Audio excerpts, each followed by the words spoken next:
분양가는 올라간다. 분양시장이 그러면은 살아나는 거야? 이거 궁금한 분들 많으실 것 같거든요. 굉장히 불안하죠. 실수요자들은 아마 지금 불안을 호소하시는 분들이 굉장히 많은데요. 여기 되게 많으세요. 나는 대기 중인데 맞아요. 어떻게 포지션을 이 잡아야 뉴스만 되느냐. 보는 순간 야 이제 하락이 멈추면 이제 불안하죠. 올라갈 일만 남았냐 네. 굉장히 불안해하시는데요. 듣다 보면 알걸요 하다 보면 늘걸요 재테크 비법을 매일 오전 11시 편하고 친근한 경제 파트너 박연미의 목돈 연구소. 한 주간의 부동산 시장에 뉴스가 참 많습니다. 분양시장 어렵다는데 분양가가 사상 최고치로 올라갔다 이런 얘기가 있고요. 다른 쪽에서는 정부가 나서서 이거 문제 많은데 전세제도 그냥 확 없애버리자 이런 얘기까지 나오네요. 도대체 뭐가 어떻게 돌아가고 있는 건지 부동산 연구소 김인만 소장에게 물어보겠습니다. 안녕하세요. 안녕하세요. 왜 이렇게 오랜만에 만나는 것 같죠? 그러니까요. 보고 싶어 죽는 줄. 간만에 오니까 분위기가 완전히 너무 핑크해져가지고 너무 좋습니다. 청취자분들이 경제 뉴스 하는데 그 네. 뒤에 배경은 그 네. 솔로 탈출 뭐 이런 아름다운 배경이라고. 너무 좋습니다. 그렇죠. 네. 사랑이 넘치는 경제 뉴스. 맞습니다. 자, 부동산 시장에서요. 네. 일단 원희룡 국토부 장관이 최근에 굉장히 센 발언들을 많이 내놓고 있는데 네. 전세 제도를 전면 개편한다. 뭘 어떻게 한다는 얘기예요? 아주 뭐 구체적으로 나오지는 않았는데요. 네. 뭐 전세 제도가 이제 뭐 굉장히 강한 발언을 많이 하셨습니다. 뭐 명의 다했다는 식으로 이제 말씀을 하셨고요. 사실 뭐 구조적으로 문제가 있는 건 맞습니다. 문제가 있는 건 맞는데 사실 아무리 문제가 있더라도 이미 우리 사회의 상당 부분 자리를 잡고 있는 제도이기 때문에 저는 좀 약간 걱정이 되는 게 또 괜히 이래 발언이 또 불안한 심리를 또 자극하는 거 아닌가 하는 생각이 들어요. 그래서 뭐 어떻게 개편할지는 좀 지켜봐야 될 것 같고요. 저는 특별법도 아직 국회 지금 통과가 안 되고 있는데 전세 사기 특별법. 네, 전세 사기 특별법도 안 되고 있는데 개편이 제대로 될까 국회 문턱을 어떻게 넘을까에 대한 좀 걱정스러운 마음이 있어서 제일 먼저 발표하기 전에 국회하고 먼저 좀 협의를 한 다음에 일사천리로 좀 진행을 했으면 좋지 않을까 하는 생각을 합니다. 그러면 정부가 지금 전세에서 제일 문제로 보는 게 뭐예요? 지금 뭐 여러 가지가 있는데요. 일단 임대차 3법 자체를 문제로 보고 있는 것 같습니다. 그래서 이번에 전월세 신고제가 원래 6월 1일부터 이제 정식 시행이 되거든요. 1년간 유예를 했는데 네. 더 유예를 하겠다라고 합니다. 그래서 1년 더 유예를 하고요. 내년 초에 아마 지금 연구 용역 줬거든요. 그래서 임대차 3법 전세 제도에 대해서 용역 결과가 나오면 전면 개편을 하겠다라고 하니까 임대차 3법도 좀 무력화하는 방안으로 가지 않을까 싶고요. 물론 그렇게 된다라는 보장은 없습니다. 지금 야당인 민주당에서 마음을 먹고 만든 법안인데 그거를 통과시켜 줄 가능성은 제가 볼 때는 높지는 않거든요. 그래서 많은 진통이 좀 예상될 것 같습니다. 그래요. 관련해서 정부의 정책 방향은 저희가 결정되는 게 있을 때마다 다시 알려드리고요. 아니 그 사이에 네. 분양시장이 어렵다는데 네. 미분양도 많다는데 네. 분양가가 전국 평균 1,600만 원. 특히 소형 아파트는 전국 평균 가격이 2천만 원을 넘었어요. 맞습니다. 이게 왜 그래요?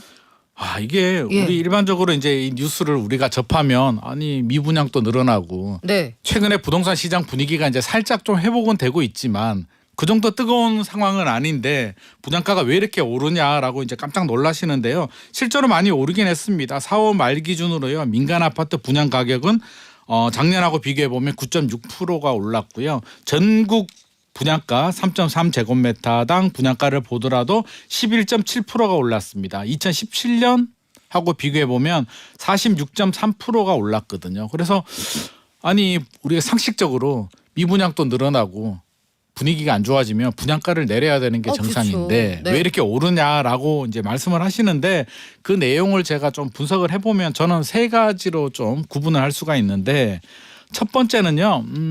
2017년 생각해 보면 점심시간에 비빔밥 사 먹으면 한 5,000원, 6,000원 정도 한 것 같거든요. 그 당시. 그게 되게 옛날처럼 느껴져요. 이제. 그렇죠. 근데 네. 이게 한 6년, 7년 전 이야기거든요. 얼마 전인데. 네. 근데 지금은 기본 8,000원 정도, 8,000원 이상 주잖아요. 한 60% 정도 올랐는데 다 올랐죠. 건축 자재비도 오르고요. 우리 인건비도 오르고요. 전체적으로 다 올랐기 때문에 건설회사 입장에서는 올릴 수밖에 없다. 전체적으로 우리 음식점 따져보면 재료비가 올랐는데 어떻게 안 올리고 되느냐. 재료비 또 토지 가격도 올랐죠. 임대료 다 올랐기 때문에 오를 수밖에 없다는 입장이고요. 두 번째는 금리가 많이 올랐잖아요.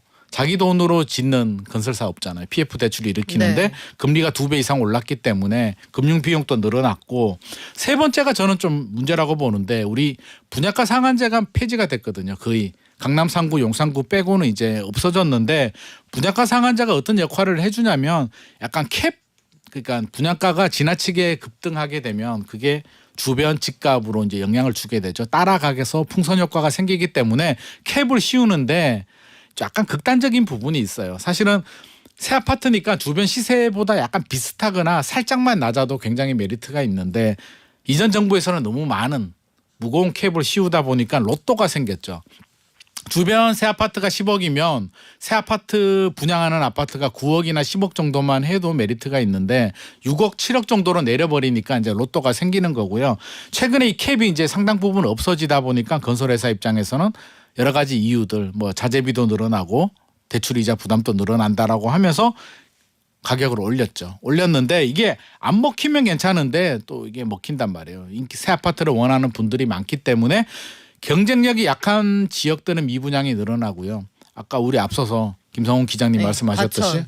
뭐 그런 아파트들은 물론 그게 이제 로또 아파트 3년 전 분양가가 적용이 되는 계약 취소분이지만 그런 게 뉴스를 보게 되면 또 자극을 주죠. 야 이게 분위기 살아나는구나. 3년 전 가격. 3년 전 가격이죠. 그런데 최근에 이제 조금 조정이 됐잖아요. 조정이 안 됐으면 더 로또가 됐을 텐데 조정이 돼서 그 정도고요. 만약에 최근에 가격이 안 떨어졌으면 아마 한 10,000명 이상 몰리지 않았을까. 아니 그래서 지금 그거 아니더라도 사실 좀 이해가 안 되는 과정들이 많았어요. 네. 특히 작은 집들이 2017년하고 올해하고 분양가를 보니까 소형이 더 올랐죠. 소형 평형은 왜 이렇게 분양가가 많이 올라갑니까? 아 이게 뭐 네. 소형이 좋아서 오르는 게 아니라 네. 이게 시장의 논리가 수요와 공급이거든요. 결국에는 시장의 수요자들이 소형 아파트를 많이 찾고 있다는 이야기고요.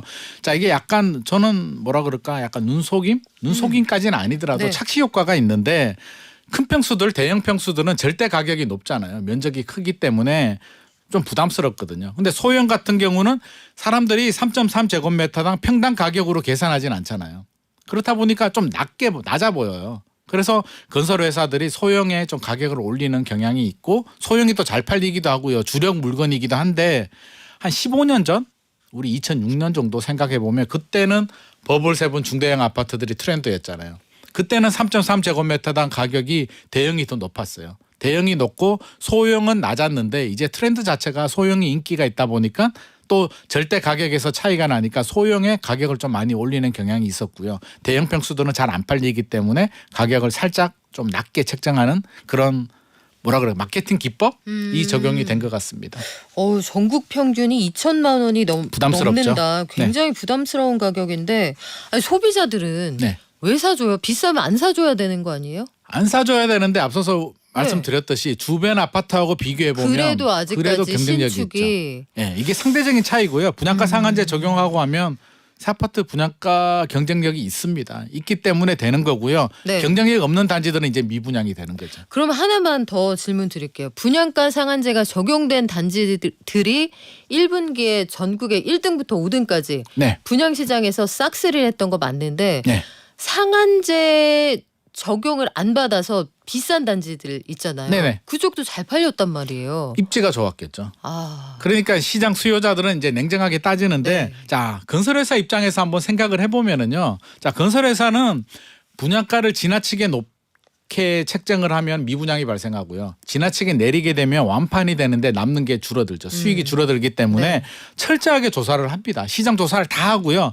딱 어떤 수준이냐면 분양가 상한제가 적용이 되면 울며 겨자 먹기로 이제 낮추는 거고요. 분양가 상한제가 없다면 어떤 수준이냐면 우리 수요자 입장에서 보면 진짜 딱 아쉬운 수준? 야 이거 고분양가는 아닌데 로또도 아니고 아 이거 포기하려니까 아쉽고 하려니까 약간 부담스러운 수준. 야, 딱 그 수준을 맞추거든요. 네. 근데 그 수준이 주변 아파트하고 비교해 보면 절대 고분양가는 아니죠. 그러니까 시장 수요자들한테 저렴하게 주게 되면 수익이 줄어드니까. 예전에 실제로 그런 아파트가 있었어요. 한 15년 전에 그 고양시에서 분양한 아파트인데 굉장히 좋은 조건에 적용도 잘 만들고요. 잘 만들어서 분양을 했는데 그 담당자 잘렸다고 합니다. 왜요? 왜냐하면 너무 많은 이익을 수요자한테 줬기 때문에 건설사 마진이 줄어든 거죠. 그러니까 건설회사 입장에서는 많은 이익도 바라지도 않고요. 미분양도 바라지 않는 중간 수준에 항상 맞추고 있습니다.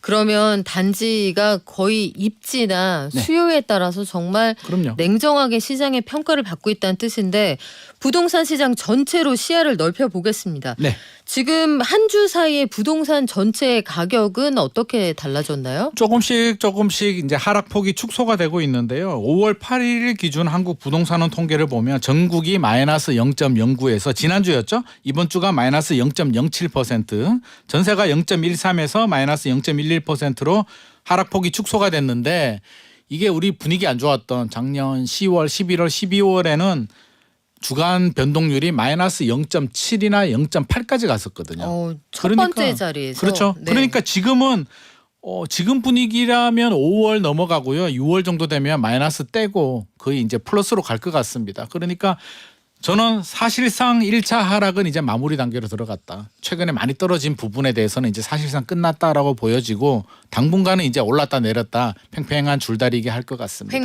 횡보죠. 자, 그러면 1차 하락은 마무리되고 횡보한다는 게 지금 소장님의 전망인데 네. 그럼 2차 하락은 있습니까? 2차 하락은 올해 안에는 없을 것 같고요. 2차 하락이 있으려면 저는 한 3년 정도 보고 있고요. 올랐다 내렸다 줄다리기가 몇 번 정도 있어야 됩니다. 그래서 당분간은 좀 오를 것 같고요. 횡보라는 게 그냥 수평선을 이야기하는 건 아니거든요. 올랐다가 또 살짝 내렸다가 올랐다 내렸다가 냉탕과 온탕을 몇 번 왔다 갔다 해야만 마지막에는 한번 집주인들이 최근에 하락은 특징이 있어요. 거래량이 굉장히 적거든요. 네. 이게 정상적인 하락이 아니라는 거죠. 다수의 집주인들이 와, 못 견디겠어. 나 진짜 던져야 되겠어. 이 떨어진 내려간 호가가 이 가격 아니면 안 되겠어라는 걸 받아들여야 되는데 최근에 한 3개월 전 우리 가격이 떨어졌을 때는 그런 거죠. 전세금 돌려주지 못하는 분들, 이혼하거나 부모님 돌아가셔서 상속 재산 그런 일부 물건들이 급매물로 거래가 된 거지 다수의 주인들은 여전히 집값이 상승에 대한데 베팅을 하고 있습니다. 야, 그러면 그게 횡보하는 동안 네. 파동이 클 것 같아요. 작을 그렇죠. 것 같아요. 클 수도 있습니다. 지금은 크지 않은데 뭐 금리 변수가 있겠죠. 만에 하나라도 금리가 다시 올해 하반기가 될지 내년이 될지는 모르겠지만 0.25%포인트라도 금리가 인하가 된다면 굉장히 큰 폭으로 한번 반등할 수도 있습니다. 그래요. 뭐 시장의 전망은 제각각이어서 여러분들이 시장 상황을 좀 냉정하게 평가하셔야 될 것 같은데 하락폭이 줄어든다. 네. 물론 여기서 하락폭이 줄어든다는 건 소장님께서 누누이 말씀을 하셨지만 20-30% 떨어지고 여기서 그럼요. 소폭 10%포인트 정도 개선이 됐는데 그렇죠. 네. 그 정도 올라간다는 얘기인데 분양가는 올라간다. 분양 시장이 그러면은 살아나는 거야? 이거 궁금한 분들 많으실 것 같거든요. 굉장히 불안하죠. 불안하죠. 실수요자들은 아마 지금 불안을 호소하시는 분들이 굉장히 많은데요. 여기 되게 많으세요. 나는 네. 대기 중인데 맞아요. 어떻게 이 포지션을 잡아야 뉴스만 되느냐. 보는 순간 야 이제 하락이 멈추면 이제 불안하죠. 올라갈 일만 남았냐 네. 굉장히 불안해하시는데요.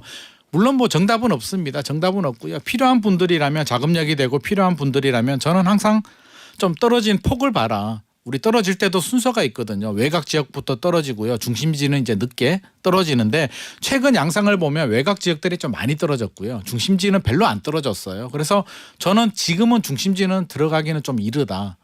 2차 하락 때는 중심지가 하락폭이 더 커지게 되거든요. 그래서 필요하고 자금력이 되는 분들이라면 하락폭이 마이너스 30% 정도 고점 대비 대신은 급매물이라면 사셔도 되겠는데 나는 핵심 지역에 들어가고 싶은데 가격이 별로 안 떨어졌어라고 한다면 서두르지는 말았으면 좋을 것 같습니다. 한 3년 정도 우리가 랠리를 좀 해야 되기 때문에 마음 단단히 잡수시고 마음의 준비를 좀 하셔야 될 것 같습니다. 아우, 어질어질합니다.